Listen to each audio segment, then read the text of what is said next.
నమస్కారం. ప్రేక్షకులందరికీ శుభోదయం. ఈనాటి శుభయోగం శీర్షికన ఫాల్గుణ శుద్ధ నవమి తిథి సందర్భంగా ఎటువంటి విధి విధానాలు పాటించాలో, తద్వారా ఎలాంటి ప్రయోజనాలు సిద్ధింపజేసుకోవచ్చో పరిశీలిద్దాం. ప్రధానంగా ఈరోజు యాదాద్రి లక్ష్మీ నరసింహస్వామి వారి కళ్యాణోత్సవం. ఈరోజు లక్ష్మీ నరసింహస్వామి వారి కళ్యాణోత్సవం సందర్భంగా ఎవరైనా సరే ఆ కళ్యాణాన్ని వీక్షించినా, ఆ కళ్యాణం అక్షింతలను శిరస్సున ధరించిన వాళ్ళకి ఆధ్యాత్మిక, ఆదిదైవిక, ఆది భౌతిక అనే 3 రకాలైన తాపాల వల్ల కలిగే అనారోగ్య సమస్యల తీవ్రతను తగ్గింపజేసుకుని ఆరోగ్యపరంగా విశేషమైన శుభ ఫలితాలు సిద్ధింపజేసుకోవచ్చు. అలా వీలు కాని వాళ్ళు ఎవరైనా గృహంలో అయినా సరే లక్ష్మీ నరసింహస్వామి వారి చిత్రపటానికి ఎర్రటి పుష్పాలతో పూజ చేయటం, స్వామివారి చిత్రపటం దగ్గర నువ్వుల నూనె దీపాన్ని వెలిగించటం, ఓం నమో నారసింహాయ అనే మంత్రాన్ని మనస్సులో స్మరించుకోవటం ద్వారా అంతఃశత్రు బాధల తీవ్రతను తగ్గింపజేసుకోవచ్చు. కోర్టుపరమైన సమస్యల నుంచి బయటపడటానికి, అంతఃశత్రు బాధల తీవ్రతను తగ్గింపజేసుకోవటానికి ఈరోజు ఇలా ప్రత్యేకంగా లక్ష్మీ నరసింహస్వామి వారిని ఆరాధన చేయండి. అలాగే ఫాల్గుణ శుద్ధ నవమి తిథిని ఆనంద నవమి అనే పేరుతో పిలుస్తారు. ఈ ఆనంద నవమి పర్వదినం నాడు దుర్గాదేవిని పూజిస్తే విశేషమైన శుభ ఫలితాలు కలుగుతాయని చతుర్వర్గ చింతామణి అనే ప్రామాణిక గ్రంథంలో వివరించారు. కాబట్టి చతుర్వర్గ చింతామణిలో చెప్పబడిన విధంగా ఈరోజు ఎవరైతే లక్ష్మీ నరసింహస్వామి వారిని పూజించడంతో పాటుగా దుర్గాదేవిని ఆరాధన చేస్తారో వాళ్ళకున్నటువంటి దుర్గమమైనటువంటి కష్టాలన్నీ తొలగింపజేసుకోవచ్చు. మరి దుర్గాదేవిని ఎలా పూజించాలి అంటే, మీరు ఎరుపు రంగు వస్త్రాలను ధరించి దుర్గాదేవిని పూజించండి. ఇలా చేస్తే దుర్గాదేవి అనుగ్రహం కలుగుతుంది. అలాగే ఎర్ర పుష్పాలు, ప్రత్యేకంగా ఎర్రటి మందార పూలతో దుర్గాదేవి చిత్రపటానికి పూజ చేయండి. దుర్గాదేవికి 4 ఒత్తుల దీపం అంటే ఎంతో ప్రీతిపాత్రం. కాబట్టి మీ గృహంలో అందరూ కూడా 4 ఒత్తులు విడివిడిగా వేసి నువ్వుల నూనె పోసి దుర్గాదేవి చిత్రపటం దగ్గర దీపాన్ని వెలిగించండి. అలాగే దుర్గాదేవి చిత్రపటం దగ్గర అమ్మవారికి కుంకుమతో పూజ చేయండి. కుంకుమతో పూజ చేస్తూ దుర్గా నామాలు చదువుకోండి. దుర్గాదేవికి సంబంధించిన ఒక ప్రత్యేకమైనటువంటి స్తోత్రం ఉందండి. అదే దకార దుర్గా స్తోత్రము. ఈ దకార దుర్గా స్తోత్రానికి ఉన్న గొప్పతనం ఏంటంటే, ఈ దకార దుర్గా స్తోత్రంలో మొత్తం 108 దుర్గానామాలు కూడా దా అనే అక్షరంతో ప్రారంభమవుతాయి. అందుకే దీన్ని దకార దుర్గా స్తోత్రం అంటారు. ఈ దకార దుర్గా స్తోత్రాన్ని ఈరోజు ఎవరైతే చదువుతూ దుర్గాదేవిని కుంకుమతో పూజ చేస్తారో వాళ్ళ జీవితంలో ఎటువంటి కష్టాలున్నా సరే ఆ కష్టాల తీవ్రతను తగ్గింపజేసుకోవచ్చు. మీ సంతానానికి కానీ, లేదా మీ గృహంలో భార్యాభర్తలకు కానీ ఎవరికి ఎలాంటి సమస్యలున్నా, ఆర్థిక సమస్యలున్నా, ఆరోగ్య సమస్యలున్నా, కుటుంబ సమస్యలున్నా, మీకు ఎలాంటి సమస్యలున్నా దకార దుర్గా అష్టోత్తర శతనామావళి ఉంటుందండి. ఆ దకార దుర్గా అష్టోత్తర శతనామావళి ఈరోజు చదువుతూ దుర్గాదేవికి కుంకుమ పూజ చేయండి. తప్పకుండా దుర్గాదేవి అనుగ్రహం కలిగి అన్ని రకాలైన సమస్యల నుంచి సులభంగా బయటపడచ్చు. అంతటి శక్తి ఈరోజు ఆనంద నవమి తిథికి ఉందని చెప్పడంలో ఏమాత్రం సందేహం లేదు. అలాగే దుర్గాదేవి ప్రీతి కోసం చిత్రాన్నాన్ని అమ్మవారికి నైవేద్యంగా సమర్పించి ఆ నైవేద్యాన్ని కుటుంబంలో సభ్యులందరూ ప్రసాదంగా స్వీకరించండి. వీలైతే ఆనంద నవమి సందర్భంగా దుర్గాదేవి ఆలయానికి వెళ్ళి ఆలయంలో ఒక దీపం వెలిగించి అమ్మవారి చుట్టూ ప్రదక్షిణలు చేయండి. ఇలా చేస్తే కూడా దుర్గాదేవి విశేషమైన అనుగ్రహం చాలా సులభంగా కలుగుతుంది. రేపటి శుభయోగం శీర్షికన శనివారం సందర్భంగా హనుమంతుణ్ణి పూజిస్తే శని దోషాల నుంచి ఎందుకు బయటపడవచ్చో ఆ విశేషాంశాలు ఏంటో తెలుసుకుందాం. నమస్కారం.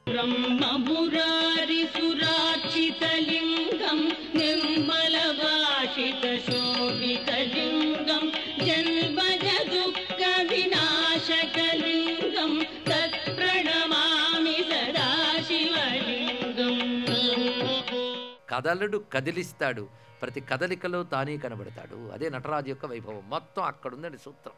అలాంటి నటరాజు యొక్క క్షేత్రం, ఆ స్వరూపం ఎలా ఉన్నదో ధ్యానం చేద్దాం. భూతే సంస్థాప్య చైకం చరణ సరసిజం దక్షిణం వామపాదం షింజన్మంజీర శోభం విధిముఖ దివిషత్ పూజితం భక్తిభాజం ధర్మాధిష్టాన్ ప్రదాతుం ధనలిపి సహితం కించిదుద్ధృత్య తిర్యక్ చాకుంచానంద నృత్తం కలయతి వరదం కుంచితాంఘ్రిం భజేహం కుంచితాంఘ్రిం భజేహం. ఈ కుంచితాంఘ్రి స్తవము అని సంస్కృతంలో రచించాడు. ఈ కుంచితాంఘ్రి స్తవం ఒకటి ఉందన్న విషయం నాకు ఒక విదేశీ రచయిత రచించిన పుస్తకంలో దొరికింది. ఆయన పేరు డాక్టర్ డేవిడ్ స్మిత్. ఆయన ఈ కుంచితాంగరి స్తవం శ్లోకాల్ని ఉటంకిస్తూ అక్కడక్కడ కొన్ని తను రచించినటువంటి శివాస్ డ్యాన్స్ అనే పుస్తకంలో వీటిని కోట్ చేశాడు. ఆయన ఎన్నో శ్లోకాలు కోట్ చేశాడు, వందలాదులు ఉన్నాయి. కొన్ని శ్లోకాలను ఉటంకించి దాని కింద ఇంగ్లీష్లో కామెంటరీ రాశాడు. అంటే ఆయనకు సంస్కృతంలో ఎంత కృషి చేశాడో చూడండి. ఆయన చాలా కాలం పాటు చిదంబరంలో ఉన్నాడు. ఆయన సంస్కృతాన్ని ఇంగ్లీష్లో రాసిపెట్టాడు. అది చదివాక చిదంబరం వెళ్ళి అక్కడ ఒక దీక్షితులను పట్టుకుంటే ఆయన యగాదిగా చూసి నాతో రండి అన్నాడు. తిన్నగా వెళ్ళి వాళ్ళ ఇంట్లో ఉన్నటువంటి పాత పుస్తకం నాకు తీసుకొచ్చాడు. అప్పుడు ఆ సంస్కృత మూల గ్రంథం అంతా దొరికింది. అది భాగ్యం. చాలా విశేషమైన అంశం. కుంచితాంఘ్రి స్తవం పేరుతో చిదంబరానికి సంబంధించిన అద్భుతమైన విజ్ఞానం అంతా రచించాడు ఉమాపతి పండితుడు. అందులో ఈ శ్లోకం చెప్తున్నాడు. భూతే సంస్థాప్య చైకం, ఒక భూతం మీద పాదాన్ని పెట్టి దక్షిణ పాదాన్ని, వామపాదం ఎలా ఉన్నది అంటే దానికి ఒక మంజీరం తొడిగి ఉన్నది. అది పైకి ఎత్తి ఉంచాడు. పైకి ఎత్తి ఉంచడమే కాకుండా కొంచెం తనవి వంచాడు. ఆ వంచడం వలది కుంచితం అయింది. కుంచితం అంటే అరవంచెన, కొంచెం వంచాడు. నికుంచితం అని కూడా అనొచ్చు. కుంచితం నికుంచితం. అటువంటి కుంచితమైన పాదం కనుక కుంచితాంఘ్రి, కుంచిత పాదుడు అని పేరు. దాని మీదే దృష్టి అందరికీ. చూడండి, దీని మీద కాదు. తొక్కేసిన పాదం కాదు, ఎత్తిపెట్టిన పాదం మీద చాలా అందరికీ దృష్టి. ఆ పాదం లాగేసుకుంటుంది భక్తుల్ని. ఆ పాదం కావాలంటే ఆ కుంచిత పాదం, అది వామపాదం. పైగా స్వామి యొక్క చెయ్యి దాన్నే చూపిస్తుంటుంది. ఎడం చెయ్యి ఇటు పెట్టుంచుతాడు, ఇది చూడంటాడు. ఈ పాదం పట్టుకుంటే నా అభయం ఇస్తానన్నట్టు ఉంటుందండి అచ్చంగా భంగిమ. కనుక కుంచిత పాదాన్నే స్తుతిస్తూ చెప్తున్నాడు. పైగా 4 చేతులను ఒక్కసారి ధ్యానిద్దాం. ధ్యానిస్తే చాలు, ధ్యానించిన వారికి వచ్చే ప్రయోజనం చెప్తున్నాడు. ధర్మం దత్వా జనానాం డమరుక నినదైరర్థమప్యగ్నినాయ కామం దత్వా భయేన స్వపద సరసిజం మోక్షరూపం పుమర్థాం నిత్యం లోకాన్ సమస్తా నవతి నటపతిర్నాయకశ్చిత్ సభాయా తం దేవం వృత్తమూర్తిం విసదృశచరితం కుంచితాంఘ్రిం భజేహం. ఈ ఫలితం అందరూ పొందాలనే ఉద్దేశంతో చెప్పడం జరుగుతుంది ఇక్కడ. ఇవాళ ఈ ధ్యానమూర్తి యొక్క ఫలితం. ఒక్కొక్క చేతిలో పట్టుకున్న ఒక్కొక్కటి ధ్యానిస్తే ఒక్కొక్క ప్రయోజనం అంట. ముందుగా డమరుకాన్ని ధ్యానిస్తే ధర్మ పురుషార్థం లభిస్తుంది అన్నాడు. పురుషార్థంలో మొదటిది. ఎందుకంటే ధర్మం అంటే శాస్త్రం ద్వారా రావాలిగా, శాస్త్రం అంటే అక్షరాలేగా, అక్షరాలు పుట్టిన డమరుకం అది. సర్వ వేదాది శాస్త్రములు ఉత్పన్నమవడానికి హేతువైన డమరకం. నాట్యం చేసి డమరకం మోగిస్తే డమరకం నుంచి 14 శబ్దాలు వచ్చేట. అయువున్ అరుಳು ఏవోం అయ్యౌ ఛాయవరట్లన్ యమగణనం జభై జబగడదష్ కపచర తచర తౌ కపై శశసర్ హల్, మొత్తం 14. ఈ 14 కూడాను మొత్తం 50 అక్షరాలు దీనిలో ఉన్న వెతుక్కో అన్నాడు ఇక్కడ. మొత్తం 50, కానీ అందులోనూ 43. కానీ ఆ ఈ ఊలో ఆ పెరిగితే ఆ, ఈ పెరిగితే ఈ, అలాంటివి కలుపుకుంటే 50 అండి. కానీ అక్షరాలన్నీ పుట్టే దాని నుంచి, అక్షరాల నుంచి పుట్టే మొత్తం శాస్త్రం. పైగా డమరుకు ఆకారం మీరు చూస్తే ప్రథమం ఒకటి, మధ్యలో ఒక వంపు, చివరికి వస్తుంది. ఆ ఊ మా ప్రణవం. ప్రణవం నుంచి వచ్చిన అక్షరాలు, దాని నుంచి వచ్చిన సర్వవేదాది శాస్త్రములు దానికి సంకేతం. కానీ ధర్మం దేనివల్ల తెలియాలి? శాస్త్రాల ద్వారా. దానికి మూలం ఏంటి? డమరుకు. అది ఇక్కడ అంటే సమస్త అక్షర విద్యను డమరుకంగా పట్టు కూర్చున్నాడు మహానుభావుడు. అందుకే ధర్మం దత్వా జనానాం డమరుక నిన్నదై అర్థమపి అగ్నినా, అటువైపు అగ్ని పట్టుకున్నాడే, ఇది అర్థపురుషార్థాన్ని ఇస్తుందన్నాడు. అర్థపురుషార్థం అని ఎందుకన్నారంటే వేదమాత చెప్తుంది అగ్నినారయిమశ్నవత్ అని. అంటే ఐశ్వర్యం అగ్ని వల్ల వస్తుంది అని అర్థం ఇక్కడ. కనుక అర్థపురుషార్థం ఏది? అగ్నిభట్టారకుడు. అందుకే స్వామివారి ఎడమ చేతిలో అంటే డమరుకానికి సమాంతరంగా ఉన్నటువంటి ఎడమ చేతిలో ఉన్నటువంటిది అగ్ని. ఇది అర్థపురుషార్థాన్ని చెప్తుంది. ఇక అభయం, మన కోరికలు తీరిపోతే ఏ భయం లేదు. కానీ అభయం దేనివల్ల వస్తుంది? కోరికలు తీరితే. కానీ అభయహస్తం కామం దత్వాభయేన, దత్వా అభయేన కామం అంటే అభయంతో కామ పురుషార్థం ఉన్నది. ఇక తర్వాత మరొక చెయ్యి ఉంది కదా, 4వ చెయ్యి, అది ఎక్కడుంది? అది ఎక్కడ దేని చూపిస్తుంది చూడన్నాడు. ఆ చెయ్యి దగ్గరికి వెళ్ళాలండి. ఆ ఎడమ చెయ్యి ఎడమ పాదం ఈ రెండు నీకు అవసరం. ఎడమ చెయ్యి చూడగానే అది చూపించేది అవసరం ఏంటి? ఎడమ పాదం. కనుక ఎడమ చెయ్యి నాకేమిస్తోందంటే కామం దత్వా భయేన స్వపద సరసిజం మోక్షరూపం పుమర్థం, అది మోక్షాన్ని ఇస్తుంది. కనుక ఎడమ చెయ్యి మోక్షాన్ని ఇస్తుంది. అది కుంచిత పదాన్ని చూపిస్తుంది. కనుక కుంచిత పదం మోక్షస్వరూపం. అందుకే దానిలో లీనమయ్యారంటే అర్థం మోక్షాన్ని పొందారు అర్థం. చూసారా, 4 చేతులు మా స్వామికి ఎందుకయ్యా అంటే నీకు 4 అవసరాలు ఉన్నాయి కనుక స్వామికి 4 చేతులు ఉన్నాయి అన్నాడు ఇక్కడ. 4 చేతులతో ధర్మ అర్థ కామ మోక్షములు ఇస్తున్నాడు. అవి ఇస్తూ ఎప్పుడు ఆనందంగా నాట్యం చేస్తూ ఉన్నటువంటి వాడు ఎవడున్నాడో వానికి నమస్కారము అంటున్నారు ఇక్కడ. ఇలా మొత్తం నటరాజమూర్తిని మన హృదయంలో నిలుపుకోవడానికి ఎన్ని అవసరమో అన్ని చెప్పుకుందాం. అంతేకాదు ఇంకొక శ్లోకంలో అద్భుతంగా చెప్తారు. ఆ శ్లోక విశేషం తలుచుకుంటే ఆనందకరమైన అంశం కనబడుతుంది. స్వామి ముందుగా అందరిని పిలిచట్ట, నేను నాట్యం చేస్తున్నాను రండోహో అని. ఆ పిలవడం కోసం ఢంకా మోగించాడు. ఆ ఢంకావే డమరుకం. ముందు దాన్ని మోగించాడు. మోగించిన వెంటనే నాట్యం చూడడానికి వచ్చారు. అంత మహాస్వరూపం ఎదురుగా కనబడగానే ఏమిటా అనిపించింది వాళ్ళకి. అభయం ఇచ్చట, ఏం భయపడకండి అన్నట్టు. చూసారా, డమరుకం కింద చెయ్యి అభయం. అభయం ఇస్తున్నాడు. నేను మీకు అభయం ఇస్తాను. ఎప్పుడు? ఎడం పాదం ఎత్తాడు, చూపిస్తున్నాడు. నా పాదం పట్టుకుంటే నా అభయం ఇస్తున్నాను అన్నట్టు ఇక్కడ. అవునా, నిజంగా ఇస్తావా? ఇస్తున్నాను అని ఒట్టి పెట్టి చెప్తున్నట్ట. ఒట్టి పెట్టేటప్పుడు నిప్పును పట్టుకు చెప్తారు. నిప్పును పట్టుకు ఒట్టి పెట్టడం కూడా ఉంది కదా. కనుక నా పాదాన్ని ఆశ్రయించిన వారికి అభయం ఇస్తున్నాను అని ఎడం చేతులు నిప్పు పట్టుకుని చెప్తున్నట్టండి. ఇది స్వామి యొక్క స్వరూపం అన్నారు ఇక్కడ. లోకానాహూయ సర్వాన్ డమరుక నిన్నదై. ఎందుకయ్యా డమరుకం మోగిస్తున్నా అంటే నిద్రపోతున్న వాళ్ళు లేపడానికి అన్నాడు ఇక్కడ. మనం ఎప్పుడు నిద్రలో ఉన్నామట. ఆ నిద్ర పేరు ఏమిటంటే మోహనిద్ర. గొప్ప టైటిల్ దాని పేరు. అంటే సత్యాన్ని తెలుసుకోలేకపోవడం, అసత్యాన్ని సత్యం అనుకోవడం, అంతే. ఇదే మోహం అంటే మనకు ఏం డెఫినేషన్ లేదు. అందరం ఇప్పుడు ఏ నిద్రలో ఉన్నామో తెలిసిపోయింది కదా. నిత్య నిద్రే, దీని పేరు నిత్య నిద్ర, మోహ నిద్ర. ఇది వదలగొట్టాలంటే మన వల్ల కాదు. అందుకే డమరకపు మోత మనం లేపుతున్నాడు. ఎందులో నిద్రపోయామంటే ఘోర సంసార మగ్నాన్. ఘోరమైన సంసారంలో మగ్నులైన వారిని రండయ్యా, నాట్యం చూడండి అయ్యా అని పిలుస్తున్నాడు. ఎందుకంటే అక్కడేం ఆనందం ఉంది, నా దగ్గర ఉంది, రండి ఇస్తా. లోకానాహూయ సర్వాన్ డమరుక నిన్నదై ఘోర సంసారమగ్నాన్ దత్వా అభీతిం. వాళ్ళందరికీ అభయం ఇస్తున్నాడు. ఎందుకు అలా ఇస్తున్నాడయ్యా? పిలిచి అభయం ఇస్తాడు. ఎవడయ్యా? పిలిచి అభయం ఇస్తున్నాడు. నిద్రపోతే లేపి మరీ అభయం ఇస్తున్నాడు. దయ్యతో డమరుకాన్ని మోగించి మనం లేపుతున్నాడు. అంటే మనల్ని మేల్కొలిపేవే శాస్త్రములు. ఇది తెలుసుకోవాలి.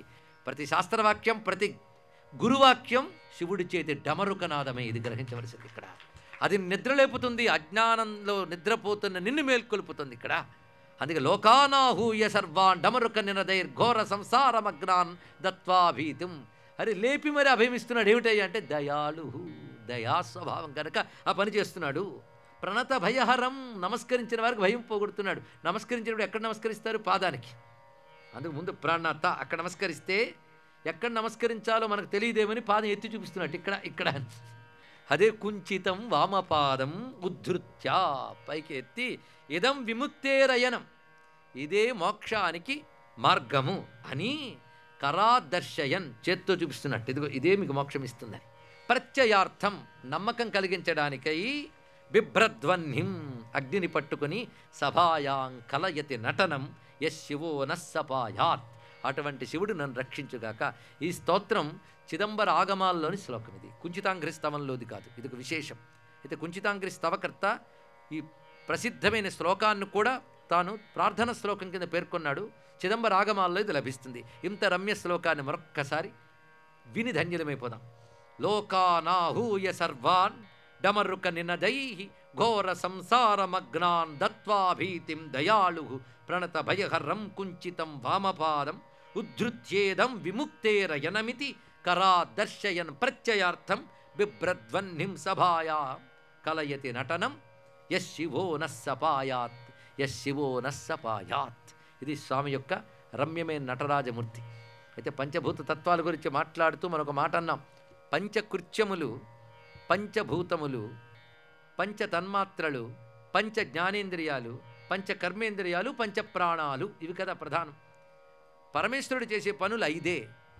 5 తప్ప మరొకటి లేదు. స్వస్తి.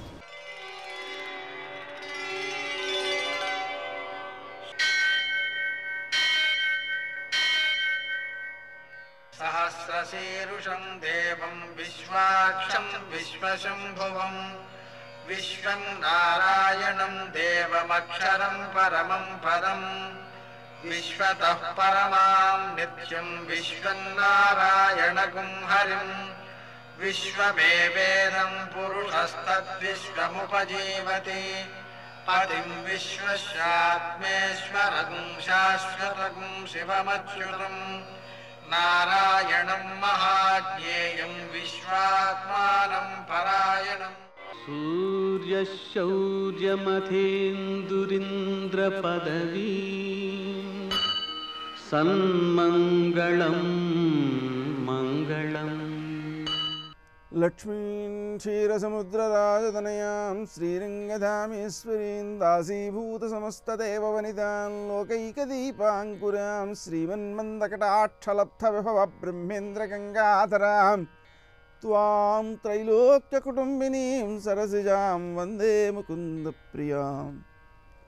నేటి కాలమాన విశేషాలను గమనిద్దాం. స్వస్తి శ్రీ చాంద్రమాన విలంబనామ సంవత్సరం, ఉత్తరాయణం, శిశిరఋతువు, ఫాల్గుణమాసం, శుక్లపక్షం, శుక్రవారం. సూర్యోదయం 6:27, సూర్యాస్తమయం 6:22. తిథి నవమి రాత్రి 1:41 వరకు, నక్షత్రం ఆర్ద్ర రాత్రి 3:42 వరకు, వర్జం మధ్యాహ్నం 12:44 నుంచి 2:16 వరకు, దుర్ముహూర్తం ఉదయం 8:50 నుంచి 9:35 వరకు, మరల మధ్యాహ్నం 12:45 నుంచి 1:36 వరకు, అమృతకాలం సాయంకాలం 6:06 నుంచి 7:35 వరకు, రాహుకాలం శుక్రవారం కాబట్టి ఉదయం 10:30 నుంచి 12 గంటల వరకు, అష్టకవర్గు రీత్యా శుభప్రదమైన సమయం ఉదయం 7:30 గంటలకి. నేటి విశేషం శుక్రవారం. అలాగే ఈరోజు సూర్యోదయానికి ముందు 5:40 మీన సంక్రమణం జరిగింది. ఆ కారణంగా ఈరోజు సూర్యోదయం నుంచి ప్రారంభమై మధ్యాహ్నం 12:25 వరకు మీన సంక్రమణ ప్రయుక్తమైనటువంటి షడశీతి పుణ్యకాలం ఉంటుంది.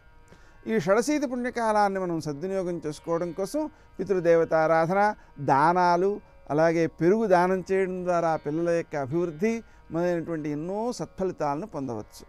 ప్రతి సంక్రాంతికి కూడా దానం చేయటము, పితృదేవతారాధన చేయడము, దేవతల్ని పూజించటము మొదలైనటువంటివన్నీ కూడా ఎంతో ఉత్తమమైనటువంటి సత్ఫలితాన్ని ఇస్తాయి. మనం మామూలు రోజుల్లో ₹1 దానం చేసామనుకోండి, రూపాయి ఫలితం ఉండవచ్చు. కానీ ఇలాంటి సంక్రాంతి దివసాల్లో కనుక చేసినట్లయితే అది కోటిగుణితమైనటువంటి ఉత్తమ సత్ఫలితాన్ని ఇస్తుంది. కాబట్టి ఆ కాలాన్ని పూర్తిగా సద్వినియోగం చేసుకుంటూ పుణ్యముని సముపార్జించుకోవడానికి వినియోగించుకోవడం చాలా శ్రేష్టం. కానీ వాస్తవానికి భగవంతుని ఎప్పుడు ప్రార్థించాలి, ఎప్పుడు పూజించాలి, ఎప్పుడు పుణ్యాన్ని సంపాదించాలి అనేటువంటి అంశంలో కామకోటి పీఠాధిపతి చంద్రశేఖర సరస్వతి స్వామి వారు ఒక చిన్న ఉదాహరణ చెప్పారు. తోటమాలి తోటను ఎప్పుడు కాపాడాలి? పంట వచ్చే ముందు కాపాడుతానంటే పంట రాదు. పంట వచ్చిన తర్వాత ఇంకా దాన్ని కాపాడడం ఎందుకు అని మానేస్తే తోట నశించిపోతుంది. కానీ పంటతో సంబంధం లేకుండా నిరంతరము ఆత్మీయతతో ఆ తోటను కాపాడేవాడికి ఎల్లవేళలా పంట వస్తూనే ఉంటుంది. అందువలన పుణ్యం సంపాదించడం అనేది నిరంతర కృత్యంగా ఉండాలి. ఈ సంక్రాంతి మొదలైనటువంటి దివసాలలో పుణ్యం ఎప్పుడు అవకాశం ఉంటే అప్పుడు అలా సంపాదించుకుంటూనే ఉండాలి. నేటి ఆణిమత్యాలు.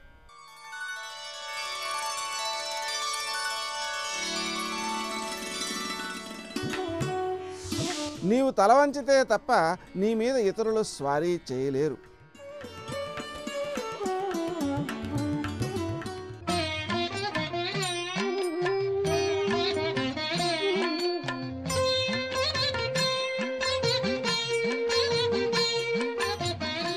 ఓం నమో నారాయణాయ.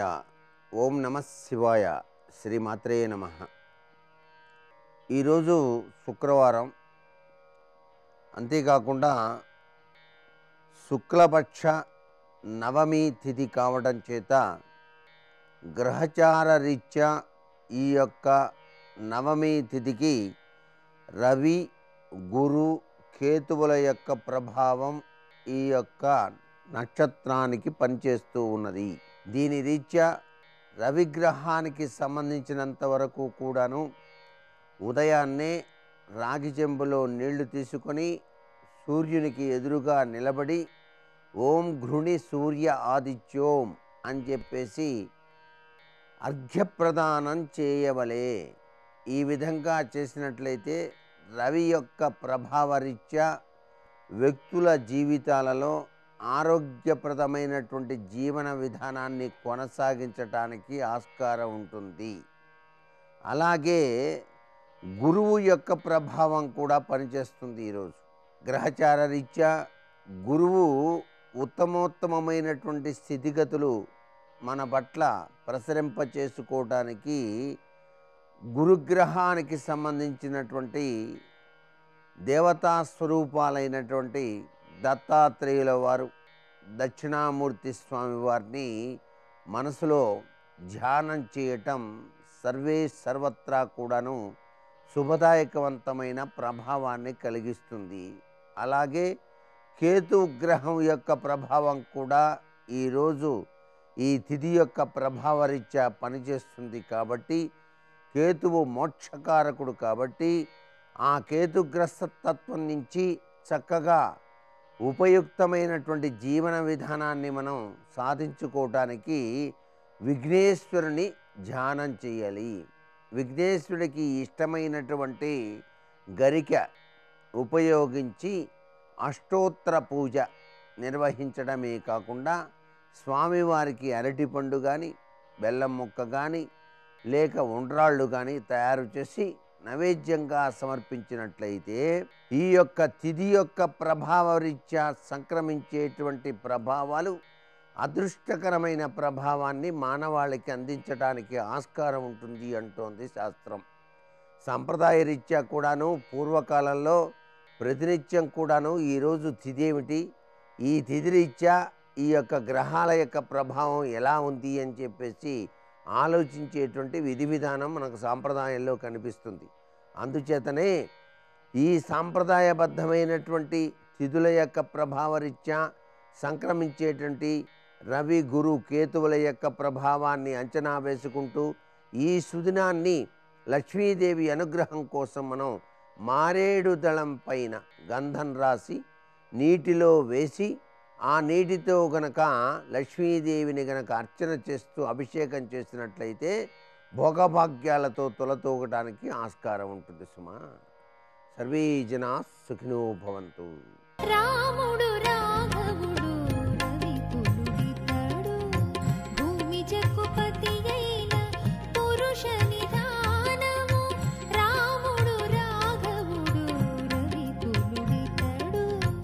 మహానుభావుడు లక్ష్మణస్వామి కిష్కింధకాండ చివరిలో మాట అంటాడు, బ్రహ్మగ్నే చ సురాపే చ చోరే భగ్నవ్రతే తథా నిష్కృతిర్విహితా సిద్ధిః కృతఘ్నో నాస్తి నిష్కృతి అంటాడు. బ్రహ్మహత్య చేసిన వాడికి, దొంగతనం చేసిన వాడికి, సురాపానం చేసిన వాడికి కూడా ప్రాయశ్చిత్తం ఉందేమో కానీ చేసిన ఉపకారమును వరిచిపోయినటువంటి కృతజ్ఞుడికి మాత్రం ప్రాయశ్చిత్తం లేదు. రాముడు అటువంటి వాడు కాడు. కృతజ్ఞస్య మహానుభావుడు, బహుకృతజ్ఞుడు. ఒక్క ఉపకారం ఎవరైనా చేస్తే నస్మరత్యపకారాణం, ఇన్ని అపకారాలు చేసినా గుర్తుపెట్టుకోడు. ఒక్క ఉపకారం చేస్తే గుర్తుపెట్టుకుంటాడు. అది జీవితం అంటే, అది సుసంపన్నమైనటువంటి సౌశీల్యం అంటే. అటువంటి వాడు వ్యసనేషు మనుష్యాణం భృశం భవతి దుఃఖితః ఉత్సవేషు స సర్వేషు పితేవ పరితుష్యతి. ప్రజలు కష్టంలో ఉంటే తల్లి ఏడిచినట్టు ఏడుస్తూ ఉంటాడు.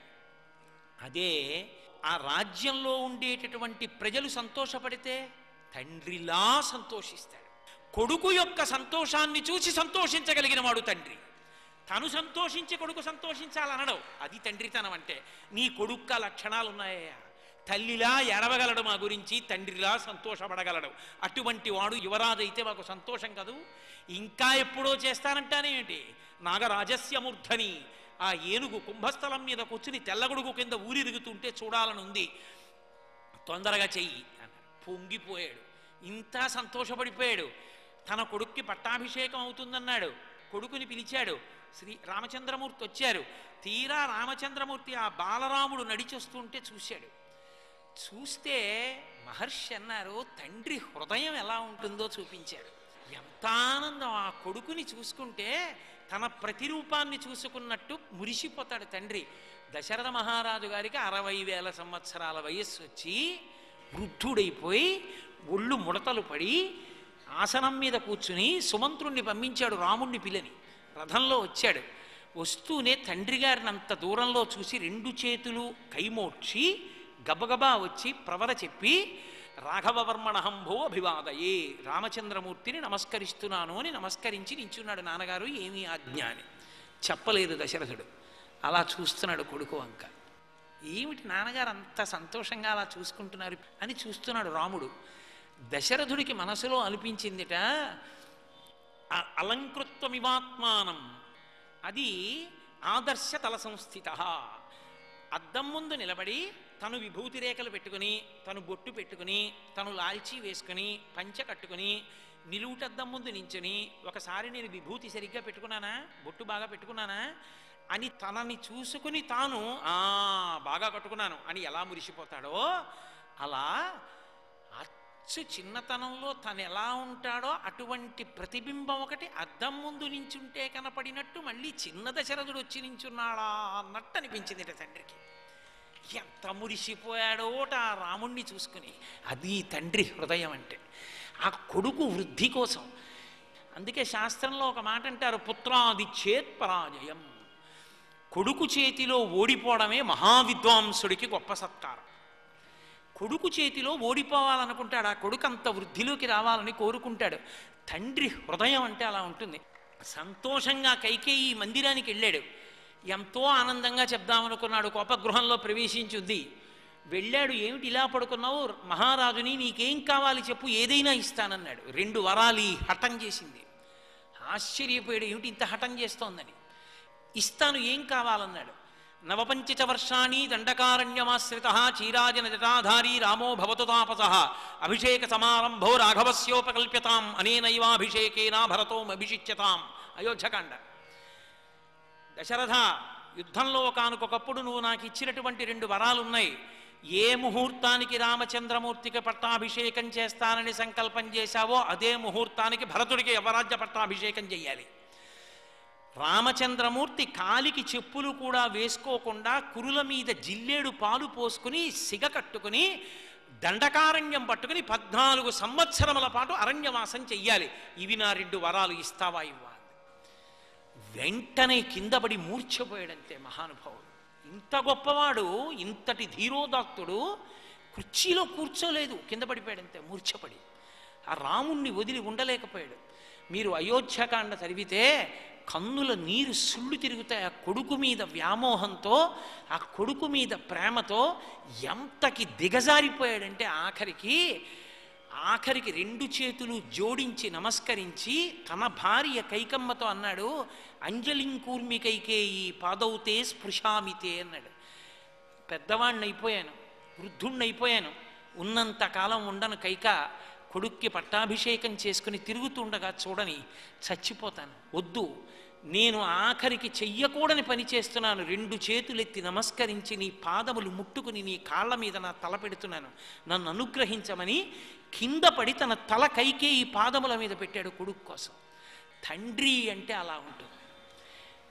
తనకిష్టమైన పదార్థమైన కొడుకు జ్ఞాపకానికి వస్తే పాపం వాడు తినలేదని తండ్రి తినడం. తండ్రి నలుగుడు 2 బయట పడితే భార్య బెంగ పెట్టుకుంటుందని బయట పడడం. కొడుకు లేడు పక్కన, వాడు ఇష్టపడతాడు ఆ పదార్థం, వాడు తినకుండా ఎలా తింటాను అని తినడం కూడా మానేస్తాడు. బలవంతంగా కాదు, స్వచ్ఛందంగా, ప్రేమ చేత. ఆ కొడుకు పేరు చెప్తే ఆనందంతో కన్నుల నీరు చిప్పిల్లుతుంది. ఏ తండ్రి అయినా అంతే.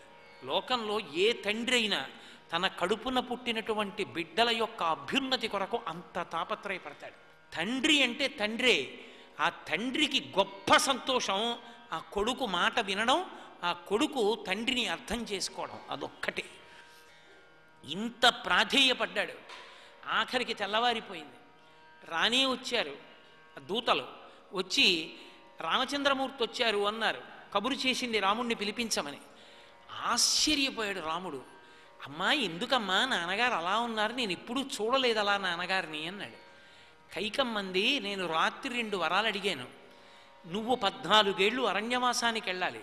నీ తమ్ముడు భరతుడికి ఇదే ముహూర్తానికి పట్టాభిషేకం జరగాలి. ఆయన ముఖంలో కించిత్ వివర్ణం కూడా లేదు. ఆయన అలాగే నిలబడన్నాడు, అమ్మా, నహమర్థ పరోదేవి లోకమా వస్తుముత్సహే విద్ధిమాం ఋషిభి తుల్యం కేవలం ధర్మమాస్థిత. తలెత్తి చూడలేదు. నా వల్ల ఏదైనా అపరాధం జరిగిందా అమ్మా, నాన్నగారి మనసు కుందిందా అని అడిగారు. వలవల ఏడ్చాడు పాపం ఆ దశరథ మహారాజు. కైకమ్మంది, ఏమీ లేదయా, నువ్వు వెళ్ళవేమోనని బెంగ పెట్టుకున్నాడు మీ నాన్న. నువ్వు వెడితే తప్ప స్నానం చేయను, అన్నం ముట్టనన్నాడు, తొందరగా వెళ్ళిపోవంది. అమ్మా, ఇప్పుడే వెళ్ళిపోతున్నానమ్మా అన్నాడు. అక్కడ యాగ సంభారానికి ప్రదక్షిణం చేసి వెళ్ళిపోయాడు మహానుభావుడు. అది రాముడు అంటే. తండ్రి మాట అంటే అంత గౌరవం. నిజంగా రాముడికి రాజ్యమే కావాలి అంటే దశరథ మహారాజు గారే రామచంద్రమూర్తి అరణ్యవాసానికి వెళ్ళిపోతుంటే పిలిచి ఒక మాట అన్నాడు, రామ, అసలు ఈ రాజ్యమంతా నీదే, నాది కాదు. నేనెవరిని, పెద్ద కొడుకుని కాదు అని చెప్పి రాజ్యం పట్టుకెళ్ళి చిన్న కొడుక్కి ఇవ్వాలి అంటే, నువ్వు ధర్మాత్ముడివి కాకపోతే, నీ ప్రవర్తన యందు దోషం ఉంటే నేను నిన్ను తప్పించి రాజ్యం ఇవ్వాలి. కానీ నీదే రాజ్యం. కానీ నన్ను ఈ కైకేయి నిగ్రహించింది రాత్రి 2 వరాల పేరు చెప్పి. ఆ నిగ్రహించడం వల్ల నాకు తప్పనిసరి పరిస్థితి ఏర్పడింది. అందుకని రాజ్యం భరతుడికి ఇస్తానన్నాను. నువ్వు నాకొక్క ఉపకారం చేసి పెడతావా అన్నాడు. చెప్పండి నాన్నగారు, ఏం చెయ్యాలి అన్నాడు. అయోధ్యాయాత్వమేవాద్య భవరాజా నిగృహ్యమాం అన్నాడు. అసలు ఈ రాజ్యము నీదేగా. రాత్రి నేను కైకమ్మకి మాట ఇచ్చాను, రాముణ్ణి పంపించేస్తాను అరణ్యవాసానికని, భరతుడికి పట్టాభిషేకం చేస్తానన్నాను. నేను ఇచ్చేశానుగా వరాలు. ఇప్పుడు నువ్వు ఒక పని చెయ్యి. వీరాధివీరుడివి, కండలు తిరిగినటువంటి యోధుడివి, నేను వృద్ధుణ్ణి, పెద్దవాణ్ణి అయిపోయాను. ఇప్పుడు నువ్వేం చేస్తావంటే, పెద్ద కొడుక్కి దక్కవలసిన రాజ్యాన్ని చిన్న కొడుక్కి ఇవ్వడానికి నువ్వెవడవరా నాన్నా అని నన్ను పట్టి ఖైదులో పడాయి. నేను ఇచ్చిన మాట ఇచ్చేశానుగా, రాజ్యం నువ్వు తీసేసుకో, నన్ను కారాగారంలో పెట్టు. నువ్వు కారాగారం ముందు నుంచి తిరుగుతుండు, నేను నిన్ను చూసుకుంటూ బతికేస్తాను రామా. నువ్వు వెళ్ళిపోతే చచ్చిపోతాను, ఉండలేను.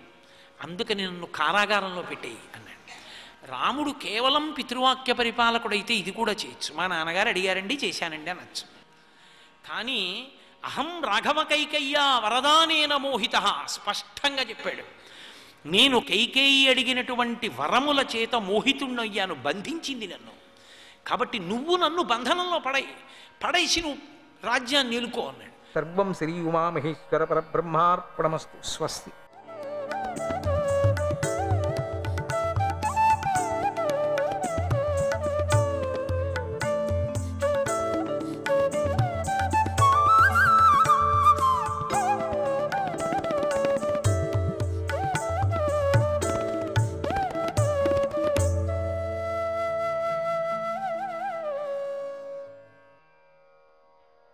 విష్ణవే నమః.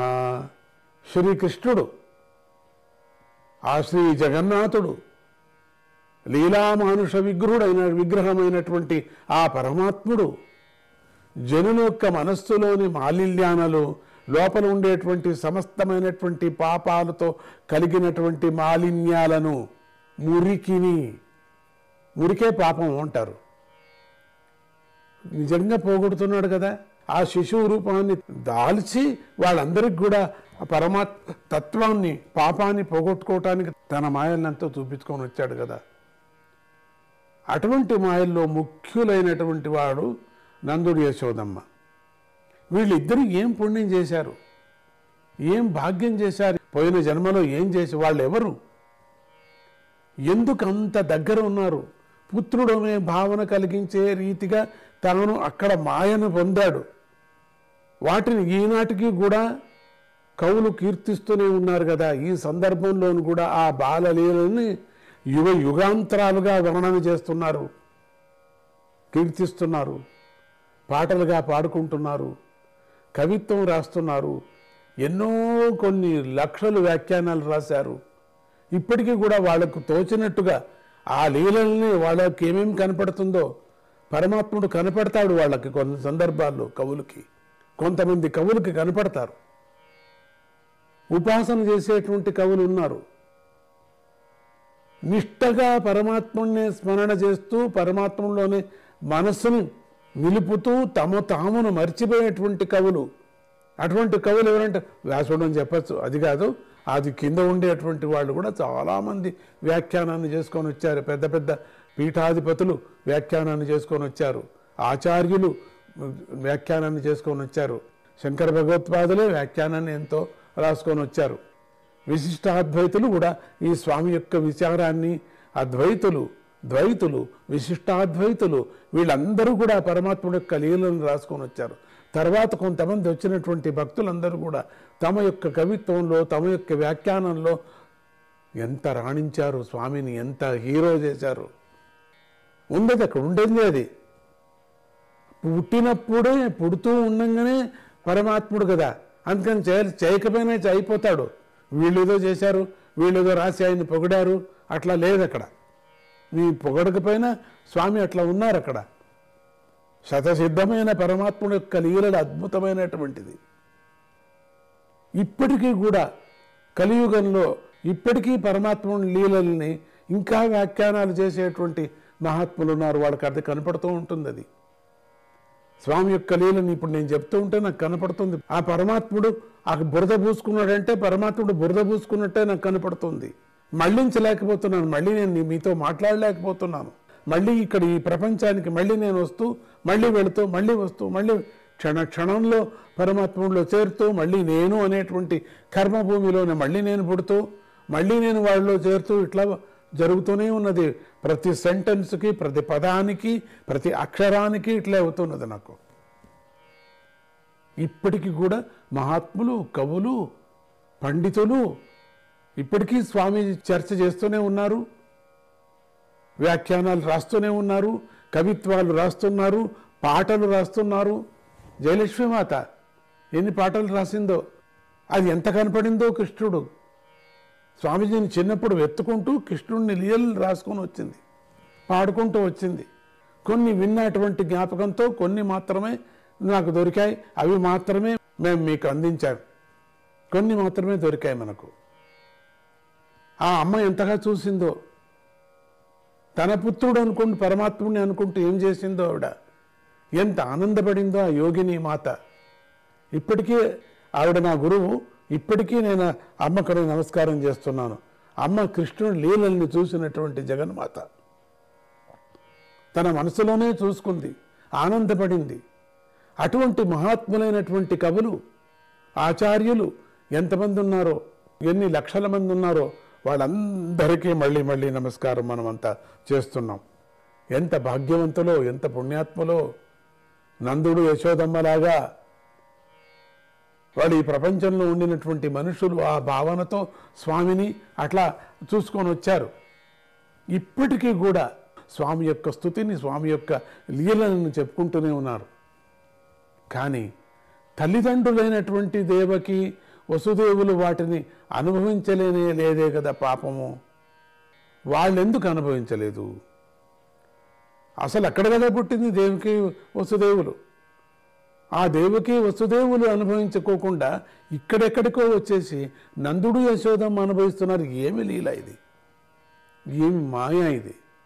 అసలు ఇక్కడికి అక్కడికి ఎందుకు ఇంత మాయ కప్పాడు? వాళ్ళని బంధించబడ్డారు, కంసుడు బంధించబడ్డారు, బయటకు ఎక్కడా రావటానికి వీల్లేదు. 8వ గర్భంలో పుట్టినటువంటి పుత్రుని నేను సంహారం చేస్తాను అనే భావనతో అట్లా మాట ఇచ్చాడు కాబట్టి, లేకపోతే ఎప్పుడు చెల్లెల్ని కూడా చంపి పారేసేవాడు. ఆ వసుదేవుడికి మాట ఇచ్చాడు కాబట్టి అట్లా వాళ్ళిద్దరిని పెట్టారు. అసలు కదలుకోకుండా పెద్ద పెద్ద సంఖ్యలతో కట్టించి పెట్టేశారు, ఎక్కడన్నా వెళ్ళిపోతారేమో అని చెప్పేసి. ఇక వాళ్ళు ఎక్కడ లీలను అనుభవిస్తారు? పరమాత్ముడు అక్కడ పుట్టినట్టుగా కనపడ్డాడు అంతే వాళ్ళకు. ఏది కడుపునట్టు కూడా పుట్టలేదు. ఆ యోనిజీ పరమాత్ముడు కదా, చక్కని కనపడ్డాడు. 9వ నెల నిండుతూనే కనపడ్డాడు స్వామి. గర్భం అంతా మొత్తం అక్కడ వెళ్ళిపోయింది, బయటకు వచ్చేసింది. అక్కడ స్వామి కనపడుతున్నాడు, అద్భుతమైనటువంటి బాలకుడు. ఆ దర్శనం చేశారు వాళ్ళు. దేవకీ వసుదేవులు భాగ్యవంతులు, స్వామిని కన్నారు. కడుపు నుంచి వాళ్ళు కన్నట్టుగా భావన లేకపోయినా ఆ భావన వచ్చేటట్టుగా చేశాడు అక్కడ వాళ్ళకు.